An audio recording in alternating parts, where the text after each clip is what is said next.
السلام عليكم ورحمة الله وبركاته.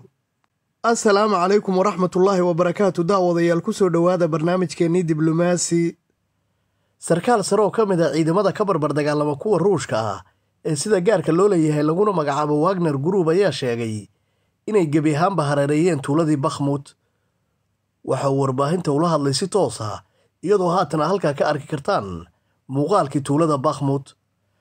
maalmihii la soo dhaafayay ciidamada Ruushka ay isku dayayeen gebi ahaanba tuulada istaraatiijiga ah inay hareereeyaan halka markoodii hore ay ka weerarayeen hal jiho oo ahayd waqooyiga. sarkaalka wata ciidamada ka barbar dagaalamaya kuwa Ruushka ah ayaa fariin toos u diray madaxweynaha Ukrainiyiinta. waxa uu sheegay fariintan inay ka timi hantiilaha isagu iska leh shirkadda militariga ah. waxa uu hantiilaha shirkadda militariga ee ka barbar dagaalanta ciidamada Ruushka u sheegay madaxweynaha Ukrainiyiinta in la soo gaaray xilligii uu ciidamadiisa kala bixi lahaa tuulada. waxa uu si toos ah warbaahinta ugu soo bandhigay askar ka tirsanaa kuwa Ukrainiyiinta oo gacanta ku dhigeen. waxa uu sheegay haatan dhismaha uu ku sugan yahay inuu yahay mid ku yaal tuulada Bakhmut.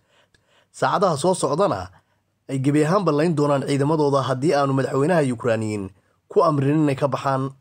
daawada haddii aad tahay daawada kanaalka ku xirnaa waad ku mahadsan tahay. haddiise aad tahay daawada aan kanaalka ku xirnayn fadlan kanaalka subscribe. muuqaaladana inoo like gareeya inoona sheer gareeya mahadsanidin.